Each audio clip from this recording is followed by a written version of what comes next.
Alors, nous sommes avec Pierre Jacqui. Pierre Jacqui, bonsoir. L'équipe de Bonsoir. France est passée un chouïa à côté d'un très bon résultat face aux champions d'Europe du Portugal. Très bon résultat, oui, carrément en exploit, ça aurait été carrément vraiment extraordinaire pour nous. C'est vrai qu'on n'est pas passé loin, on aura fait un cadeau à quelques minutes de la fin et ils nous en ont fait un à 10 secondes de la fin qu'on n'a pas su exploiter, c'est vraiment dommage.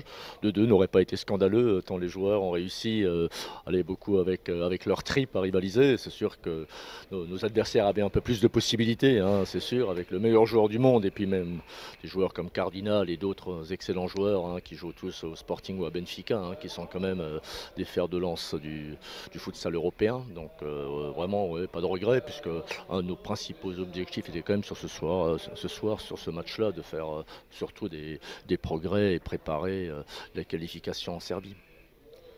Au-delà des péripéties, des détails autour du match, qu'avez-vous pensé de la prestation d'ensemble de vos joueurs? Pensez-vous qu'ils ont tout donné ce soir face aux Portugais? Bon, ils ont en tout cas tout donné, hein, ils ont fait le maximum. Après, on fait toujours quelques erreurs, hein, ça fait partie du jeu, surtout contre un adversaire comme ça, hein, c'est pratiquement inévitable. On savait qu'ils allaient presser très fort, hein, c'est l'équipe qui, à l'Euro, avait récupéré le plus de ballons dans le camp adverse et marqué là-dessus. Hein, donc, mis à part le cadeau qu'on leur a fait, on va dire, à la fin, sur le reste du match, c'était pas évident de déjouer, de trouver des espaces dans leur dos. On en a trouvé quelques-uns, on avait pas mal d'occasions, donc oui, fier de mes joueurs, et notamment sur le respect des consignes.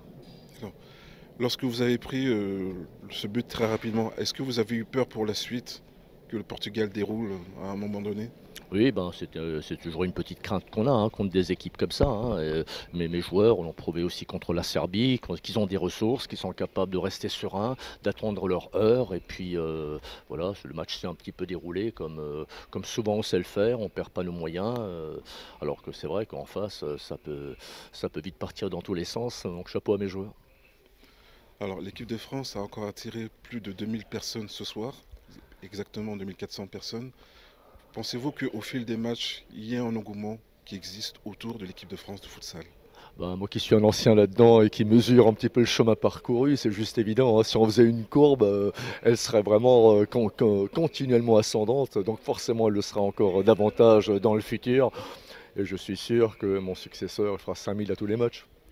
Justement, pour demain, qu'espérez-vous changer pour espérer faire un exploit, un résultat face au Portugal? C'est pas juste le résultat, hein, c'est surtout d'arriver à continuer à appliquer, on va dire, nos consignes afin qu'on progresse, hein. C'est vraiment notre premier objectif. Le résultat, en général, il suit quand même, hein, évidemment, hein. C'est délicat de dire, vous avez respecté les consignes, vous avez pris plein de buts, hein. Non. On va essayer déjà de repartir dans le même sens pour confirmer, on va dire, la belle prestation. D'accord. Merci beaucoup. C'est moi.